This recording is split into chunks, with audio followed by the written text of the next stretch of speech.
Hi, I'm Gwen Peterson, and I am the creator of Insights and Illuminations.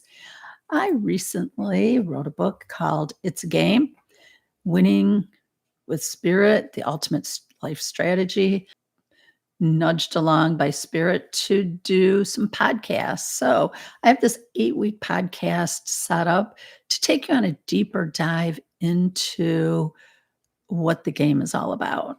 What do I mean by that? How did I come by it? How can you access it, go deeper into it yourself?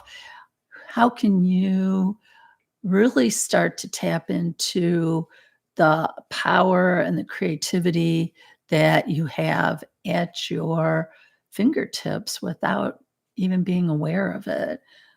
Part of it's because we've been fed a whole bunch of stories and rules that just really don't apply. They don't really benefit us. They don't, um, sometimes they just don't work for us. All right. So that is kind of where in episode one I was talking about. I was playing by the rules, not feeling the success of it all.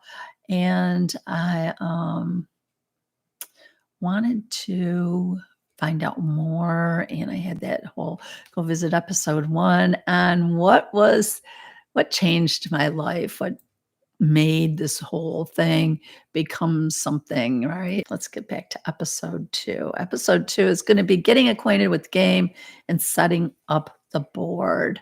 I am sure almost everybody who listens to this has heard of the game of life, okay? That metaphor, that life's a game. I think I commented in episode 1 about, um, how Shakespeare even wrote that, life is, a play, and everybody's, it's a stage and we're actors and we have our, you know, exits and entrances. And I'm hoping to maybe delve into this in a way that it resonates deeper because I'd always heard those phrases. And, as you can see, I mutilate the Shakespeare sonnets, if you will. And I just didn't really go deeper into it until I had that awareness moment and started to go into my life, trying to find an answer to why, um, I all of a sudden was given the message of it's a game. And what did that look like and how, what was it all about? Again, this is a girl who, wasn't real spiritual, wasn't really um involved in I definitely wasn't a conscious channel at the time, at least not consciously aware that I was. And so it was a journey. It was I want to say at least 10 years of soul searching, if you will, really diving in. And it wasn't so much on the it's a game part as I really was focusing in more on the what happened in my vehicle that day? What was that all about? How was it that I was able to hear loved ones come together like that and share something with me? So I that's where my journey went. It wasn't into the it's a game. The it's a game thing kind of came later and a little bit simultaneously as I started to discover things. I started to see the game more, if that makes sense. When you step back from your life, maybe you've had that opportunity or a reason to say, "Oh, what is going on?" And you kind of step back and you look at the bigger picture, okay? Instead of being with your nose right up against the glass trying to figure it all out, you kind of step back and you go, "Okay, where am I and what's going on and what's this look like?" And when you do that, when you step back like that, you can kind of get yourself in that place of viewing your life more as a game, to really start to feel it as more of a game.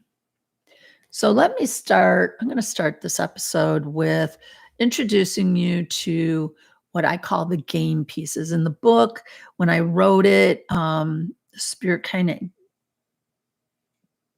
shifted me, kind of directed me to write it as like the direction manual to a game. Your board games.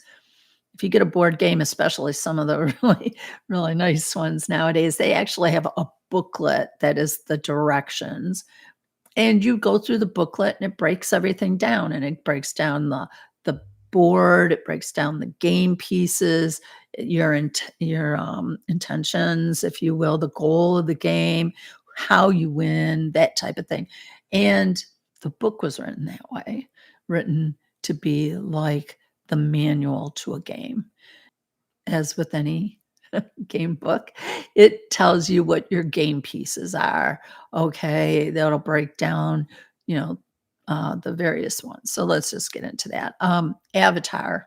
All right. In the book, I use Avatar because I thought Avatar really kind of grabbed the nuance of who you are. Because with working on this from a soul level, and your soul coming into your physical body. It was kind of like if you saw the movie Avatar, the one with the blue people, you saw that um, that whole feeling, right, of the soul coming into the body, and you had this um, entity, physicalness that was, you know, working in conjunction with each other. Okay, so I used avatar. So your avatar is this physical person, okay? The thing that you see in the mirror when you look. The next piece is your soul. Your soul, that spiritual part of you comes through, comes into the avatar and becomes, this melded piece. Then you have the mind. All right. The mind is that part that focuses you here on this playing field, on this game board. The mind is what you use to focus, and it helps you to navigate the game from physical. The ascended masters are part of the game.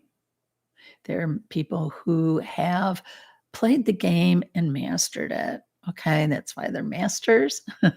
And they're ascended because they have left the game, and they are readily available to assist anybody playing the game who would like to have their assistance. They're available to everybody.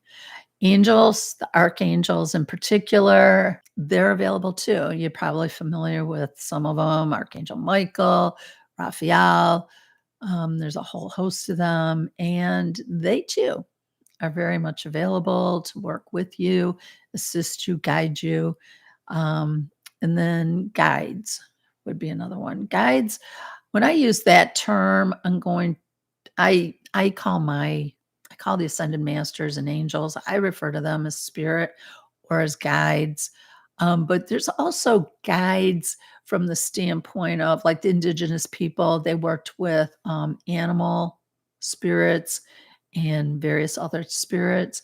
And so there's those guides as well.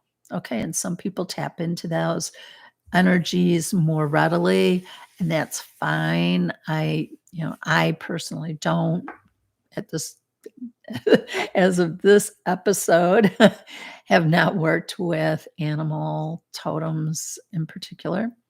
It's not to say that they might not make their appearance at some point in my life. And I guess you could throw extraterrestrials into the guides there too, if for those who have that higher being connection. But we're talking higher being energy here. We're not talking about people in the astral plane, which is just a little too close to the third dimension to really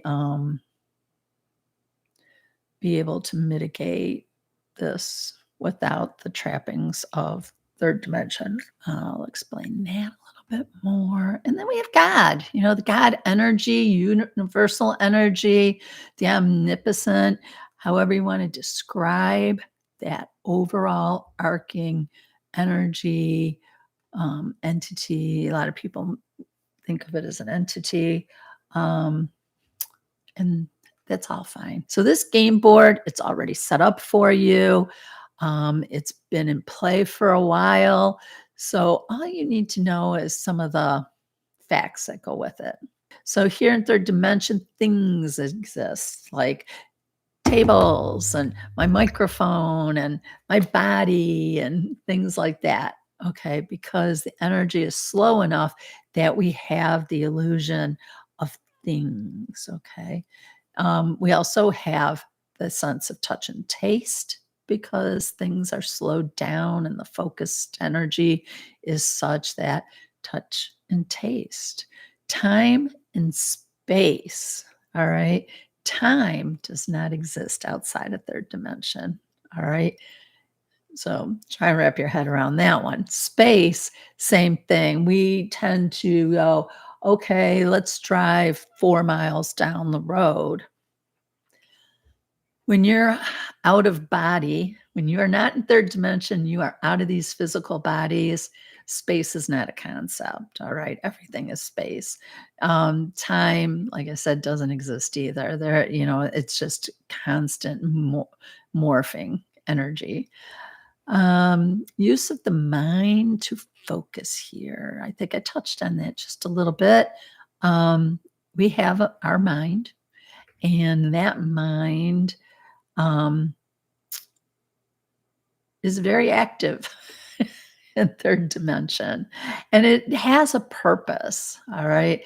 It really does. It helps us to focus, although a lot of us don't really spend a whole lot of time um, trying to direct it. Sometimes we just let it move around all on its own.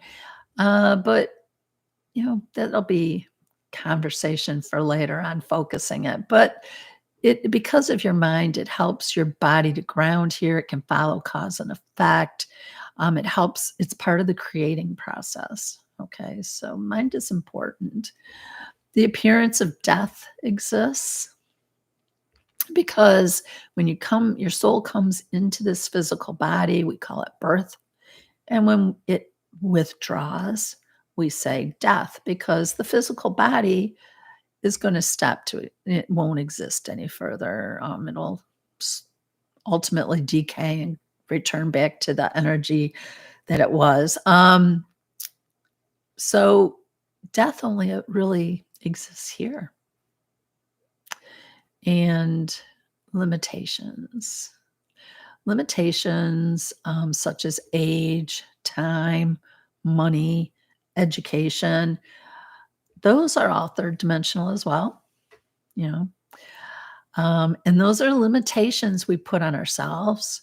And as we move forward and we talk about playing with the game, I'll talk more about how those limitations are really just belief systems we've set up in the game and really aren't as rigid as you would like to think. So you can kind of meld those as well.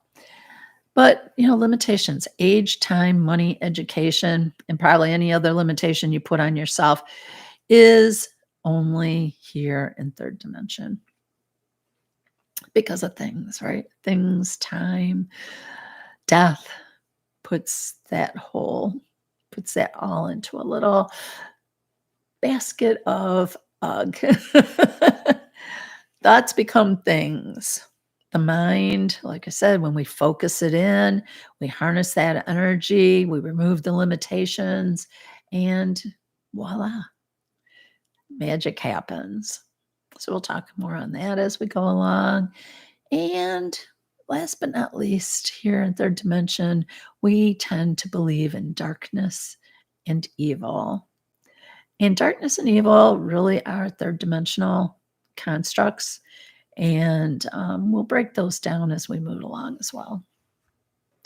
think I think the game board, maybe I should have just made the game board an episode in and of itself so that we could break each one of those down even more so that you could try to wrap your mind around it. But for right now, I think we're good. Like I said earlier, if you have questions, put it in the chat, comment section.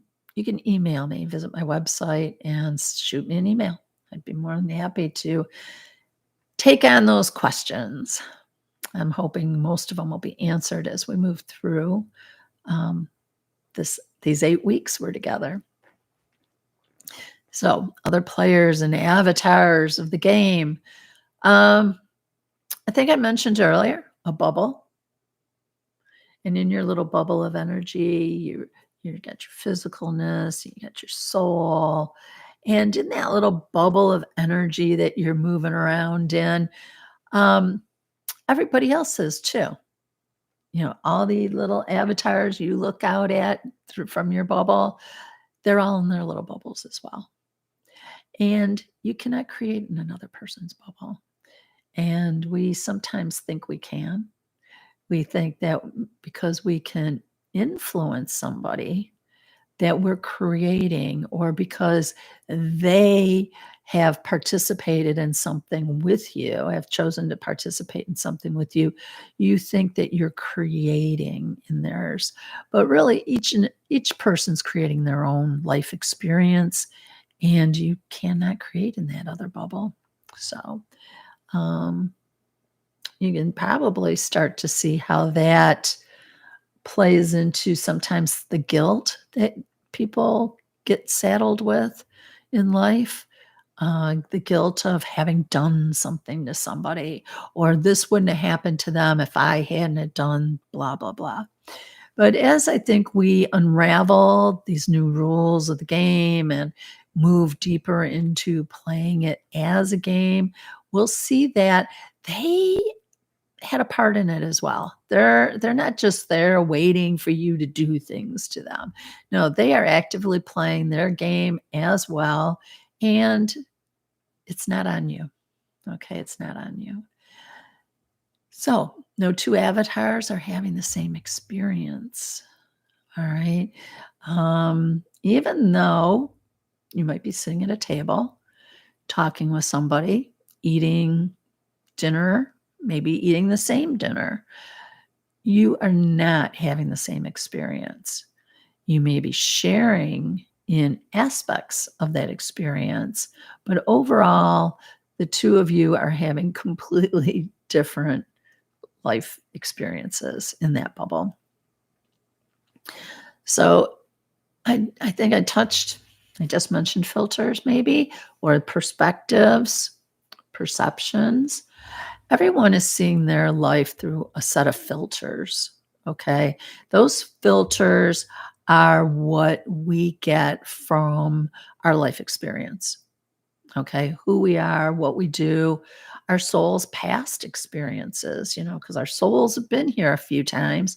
So those souls bring with them some experience, if you will, and filters that I call filters. And those filters are like on a camera. When you are looking through your camera lens, you see it. If you put a filter on, it can change the way things look or the way you're able to perceive them. And that's kind of how our life experiences and, yeah, the life experience we're having kind of colors our world and shifts our perspective. Okay. And so you're in your bubble, you're having your own experience. You've got your soul, you've got your mind, get the filters going.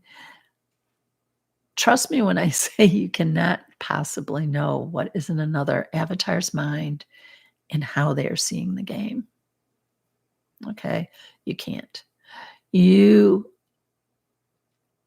are very egocentric, so we tend to judge everything from our experience because that's all we've got. All right? We've only got our experience. So we can only blast it forward, right? We can only project it onto things and people. So when we're looking at someone, we might say, oh, that person, somebody died and they must feel this way because that's how I would feel if that happened to me. But we don't know that person. Okay. And we can't know that person. We can't possibly understand all their filters or see it from that soul level. None of that.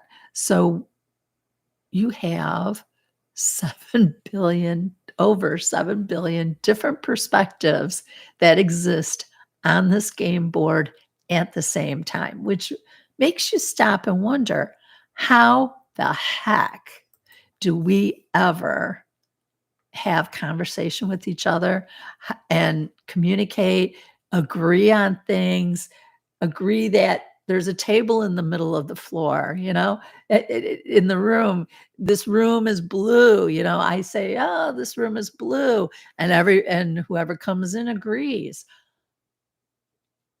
It's a miraculous setting. So if you step back and you're looking at this game and you're looking at your game board, all right, and you're looking at your room and you're like, everything in this room is things that I have made the decision that they are there, that this is what it is. And these things look the way they do. And you've probably run into a situation every now and then where somebody will come in and they won't agree with you on something. They'll tell you, no, that's not blue, that's green.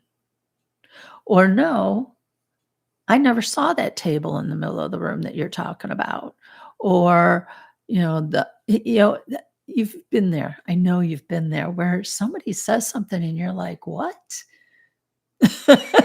How is that? Well, it's because there are 7 billion different perspectives all existing at the same time, looking at this world through different filters and experiences. And it's just a very interesting free for all, really. And like I said, some of the avatars have been playing for many lifetimes. So there's some different types of scenarios that will be going on simultaneously. So let's see. I think I've touched on what makes up the board, what this board's all about. Maybe you could sit back and just kind of afterwards look around, look at your room or your car or something, and really kind of detach from it to the point of how that thing came to be. How did it come to be? And is it really what you think it is? Because that is going to be the folly as we move forward. I don't know if folly is a good word to use here. I want to share with you. It's hard to, it's real, sometimes it's really hard for me to bring spirit into the picture. Um, it's, yeah, it's been a part of my life for 30 years now, and it's always evolving, always going deeper. But it's a part of my life that sometimes I still kind of wrestle with because a large percentage of the population really isn't on that same uh, game board with me. And so sometimes it's hard for me to interject it into, say, a conversation like this, where and how to bring it in. And all of this is a result of that unraveling, the peeling away of the onion, discovery, the whole thing this game my soul has come into, all right? So your soul is out there and it decides to come in. And I had questions about that, and, I would question spirit all the time about, what is all this? What is all this? And one of the things I was asking about was life in general. Just this whole. Okay, so you call it a game, all right? You call it a game. You guys come here. People have souls. I was piecing things together. All right, I was piecing it together. It wasn't making a whole lot of sense. There was a lot of random parts. Um, so I asked her to break it down for me. Can you tell me a little bit more about what this is all about? And when you ask these kind of questions and you're getting into that place where you're listening and you can hear the inspiration, the guidance, the insight come through. They use your filter. It comes through your filters. All right. You're getting that information because you're consciously channeling that information because you're awake and you're asking and you're listening. You are, even though you're not, nor, yeah, there's some people that can, see and hear things with their ears and eyes. But usually when you're channeling, it's more vibrational, so you're actually hearing it on a higher level. It's more feeling type stuff. Um,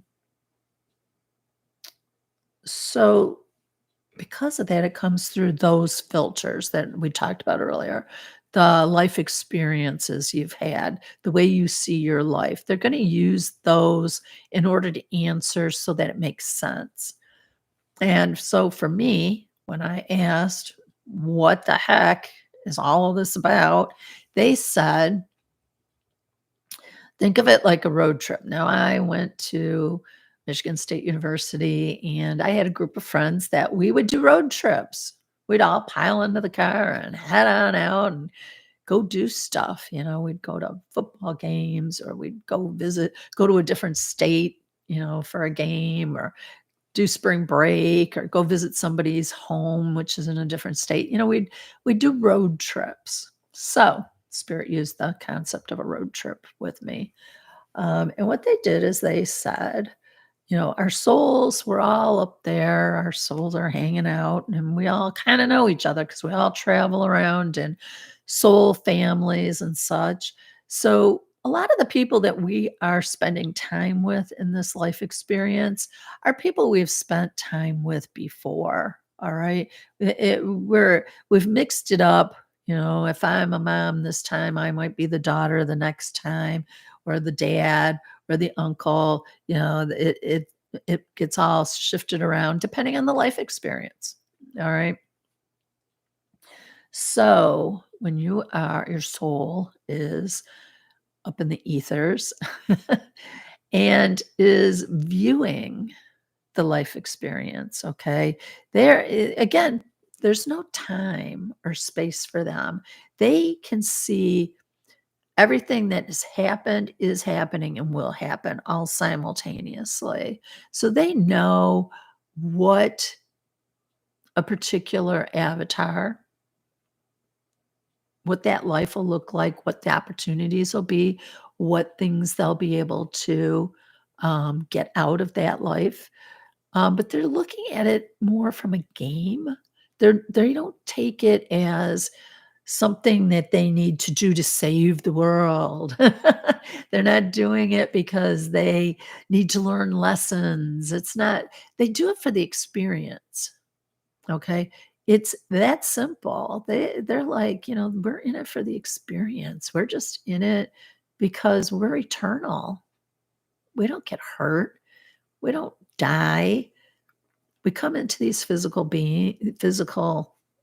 energies, we slow the energy, go into the slow moving energy and we participate, we play it, we play different roles. Um, and we can be as serious as we want to be and or not, we can do different things. And they said, so when you're up there, your soul's hanging out. They're hanging out with the angels. They're hanging out with the ascended masters. Okay, there's really no differentiation up there. There's no real hierarchy. There's higher vibration and lower vibration, but it's not a hierarchy thing. It's not good or bad. It just is. And that energy moves around. And so as a group, you're looking into it, and all of a sudden, they said to me, all of a sudden, they decide to do a road trip, and your soul decided to drive the car, which would be the avatar, right? So you decide you're going to drive the car, and all your friends are going to come along with you, but they agree they're going to hang out in the back seat and let you drive the car unless you need direction. And they just hang out until you ask for directions, and they're there to help you, to guide you, and not do it for you, but to assist you. All right. They're not going to reach out. Well, I said they're not going to reach out and grab that steering wheel, but there is evidence that on occasion they just may to help you out. But for the most part, you're the one driving. Okay. And you have to invite them in. You have to invite them to help you. You have to open that door to them, um, to have that kind of participation. And that's a whole nother story there too. But let's just say you're on a road trip with your buds, okay? You're there and you're just motoring down. Say you're in your life experience, you're just going along, and your soul is going, "Hey, we need to ask for directions." But you're just too busy doing your thing, and your soul's like, "Hey." So there's this dynamic going on, and that's kind of the feeling you get, that something might be missing or you should be doing something else. That was that hollow feeling that I had that got me going on all of this. Was part of my that part of me, that soul essence saying, "Hey, we're supposed to be over there." Um, so yeah, so that's kind of the game that's going on. So let me back up. Let me look at my notes here. Just to kind of do a quick recap, or what, about just a half an hour into this. And I just want to do a quick recap because I might sometimes I ramble, sometimes I blend things together and it's not as obvious as it is. So when we're here on planet Earth playing this game, we have the avatar, our soul, our mind. We have our friends who are ascended masters, angels, and guides who are all on higher planes of energy that are all there to play with us. Um, we're in the third dimension. Okay, so that gives you some idea of the level you're at. Okay, so, as I wrote the book, I kind of got to a place where I could feel it being reminiscent of, say, a video game, where when you start your video game, and your little guy is doing whatever on level one, and then you move to level two and you move to level three, and you gain more abilities and this, that, and the other. And I started to feel like life was kind of like that too. Okay. That kind of game. All right. Maybe not so much a stage, although you could look at it as a stage, like Shakespeare did, but you could also look at it as more of like a video game or board game where, depending on how good you're getting at the game, whether it's this lifetime or the next, you can get all kinds of neat little added gadgets to play with. And then you have just the overall energy of God as part of the game as well. The game board, I think I think I really kind of nailed that down for you, I hope. Third dimensional, slow moving energy. The fact that it's so slow lets you be able to touch things, taste things, move things. They have the appearance that they're solid. You have the appearance or the illusion that you have time, you have space, that you die and fail to exist forevermore. You have limitations of, oh, you're too young, you're too old, you don't have enough time, you don't have enough money, you have too much money, don't have the right education, all of this stuff here in third dimension on the game board. You've got all the other little bubbles of avatars zipping around and all having their own little experience and seeing their life through their own filters, and no two filters are the same. No two avatars are the same. And even though your bubbles might rub up against each other and you might spend time with each other, you never really can get into that bubble and create for them. Okay. It's their life experience. And I think that, you might have even experienced that in your life already, where as hard as you have tried to change somebody, to get in their head, to get in their bubble and try to change them, make them a better person or save them, have interventions. If you know anything about psychology or rehabilitation or, addiction, therapy and stuff, it can't happen until the person's on board with it. Okay. That person has to be willing to do it. And that is the bubble, their free will. If they aren't wanting to play the game with you in that particular way, there is nothing you're going to be able to do about it because it always comes down to them. So I think maybe that puts it in perspective for you on how that plays. So I want to wrap this up with a little homework assignment or a little activity you can do on your own to kind of see your avatar, feel your avatar, get into the mindset of your avatar and explore maybe what each of these filters brings to your bubble. Okay, because each thing that I'm going to touch on, and there's bazillions of them, but I'm going to touch on a handful of them, are your filters. And if you spend some time and you think about those filters and look at how your perspective on life is influenced by that, that'll kind of start to give you a feel for the games you're playing. Okay. I think next week we talk about that. These games, sitting down and playing different games. So, in the meantime, before next week, maybe sit and play with your filters. And let's start with some obvious ones. Make a note, if you will, or stop the video and get a pen and paper and write these down. And then maybe journal on it, sit and just write about it. The first one is pretty darn in your face. Race. Are you black? Are you brown?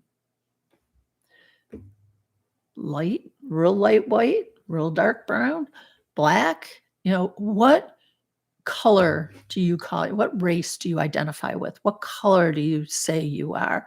Do you even go there with it? That's all part and parcel of it. So look at race, what your race is. Then move on to nationality. Are you an American? Are you Canadian? Are you European? What do you identify? This is all you and how you identify, not what somebody else calls you, but who do you call yourself? When somebody asks you something, about your nationality, what do you tell them? Because that is who you're identifying as. So the next thing would be your sex and your relationship to it. Okay. Again, how are you identifying? Were you, I'm going to use the more popular jargon of the day. Were you assigned or were you a woman when you were born and then later not so much? Or, I'm even more of a woman now. You look at it. Okay. And this is, you have to understand when I'm going through these little checklists, it's just a checklist. Okay. It's not pluses or minuses. It's not discrimination. It's not any ist thing. It's about you sitting detached from all of the crazy drama, politics out there, and just looking at the avatar that you have become or are in this moment. Okay, so race, nationality, your sexual orientation or physical sex, however you want to describe it. Hair. Let's go to hair. Do you have hair? Do you not have hair? Do you have a little? Do you have a lot? Is it curly, straight? What color? Identify it. Look at it. Write it out. What is it? Eye color. What color eyes do you have? Body shape and size. Is your body shape tall, short, round, bony, not bony? However you describe yourself, write it down. What is it? What about your body? And if you're missing parts to the body, you know, include that into it. So once you've kind of that's just kind of just very superficial. If another avatar walked up to you and you had to describe them, that's the description. What are their race? What's nationality, sex, hair, eye color, body shape? That gives you a nice general description of an avatar. No one in particular. But we're going to go a little deeper because, again, filters. All right. So go deeper into how about your religious upbringing and your current affiliation? So, I was raised Catholic. So there's some Catholic baggage there. I've tried to clean it up, but there's some Catholic baggage there. There's some Catholic references in my life. But currently, I'm detached from, organized religion, kind of my own little thing now. And you'd have to really talk to me to find out what that current situation is, because it's very different and it's very personal. And that is for everybody. Everybody, whether you were raised Catholic or not, Jewish, I don't care what religion, okay? Inside of that religion, you have your own little pieces of your takeaway of it, your belief system around it. Not everybody within a certain denomination agrees on everything. So maybe visit with that. Visit with some of your spiritual beliefs on that. Maybe look at another thing to go into deeper is your family or lack of. Me, personally, my dad died when I was really young. I had my mom, brother, sister. I had some grandparents. Some people didn't have family. Some people had a full family. But look at that family dynamic. Was it a loving family? Was it dysfunctional? Because that'll give you an idea, again, of filters when you come at your life. And then you can go even deeper. You can go into your education level, your income level, your marital status, past marital status, your health. And as you're describing yourself, see if you can't start to feel that avatar that you've become. Because in all of that, you've become a whole, very individualized player in this game. All right. Individual player. And that player brings very specific things to the game, interests, beliefs, perspectives. You bring all that, and it's very individual to you, very individual. So it's good to know.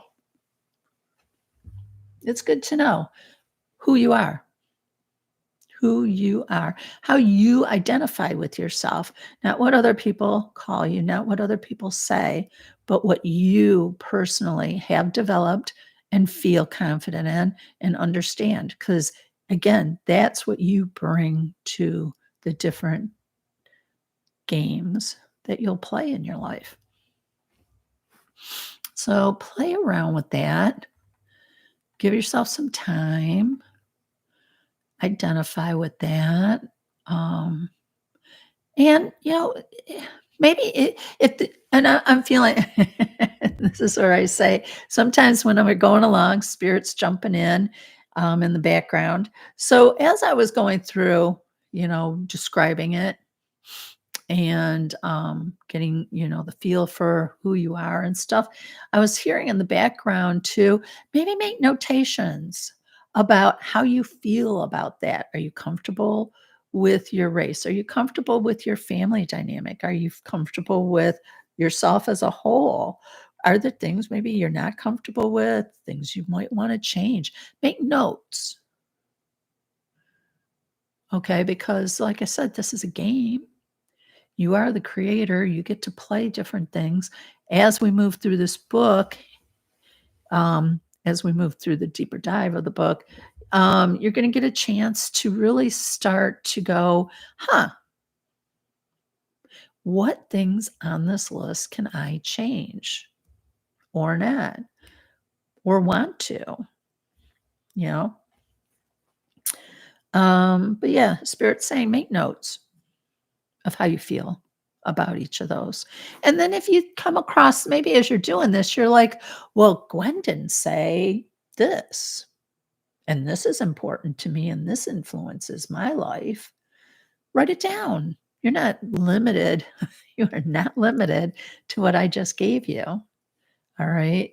Add in. If your avatar has something very special going on, put it in there. All right, because that's the whole purpose of this activity, not experiment, activity, is to um, get a very full picture of self. Because your soul chose this. All right, your soul said, "This is what I want to experience. This is all the pieces that are specific to this avatar that I want." And from that, we're going to play. So I think I've done it. It's 10 to 4. So it's been almost an hour. I think I've babbled and rambled and maybe made some sense on some of this. Again, if anything is unclear, reach out to me. I hope you have felt some nudgings in your heart center. Maybe your heart opened up. Maybe you felt the resonance with certain parts of this. Play with it. Spend some time on your own playing with all of this and see if you can't let your mind kind of ease away and let yourself kind of play on a different level of what this all could be about. I kind of think about like when we were talking about um, describing who your avatar is. I got thinking about when, I guess there's some games I've seen some people where they play different games where they create their avatar online for their game or avatar for anything now. I guess everybody, makes an avatar for things. So it's kind of like that. Okay, kind of like, let's look at that avatar. Let's see what you've created so far. What have you created so far? Because you have created it. Your soul and you came in, soul came in to an avatar, and together you've been creating the picture you see now. So there's that. And then there was another thing that popped into my brain. Did it pop back out? Oh, if it pops back in, I'll let you know.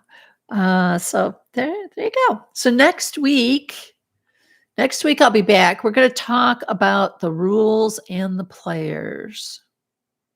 All right. Do a little deep dive into understanding the rules, talk more about those different players that you're interacting with, um, not only on physical, but on non physical levels. And I'm going to give you a tool to start to work with. Let's leave it there, a tool to work with. I think that's it, folks. You have a good one. I'll be back next week. Take care. Lots of love.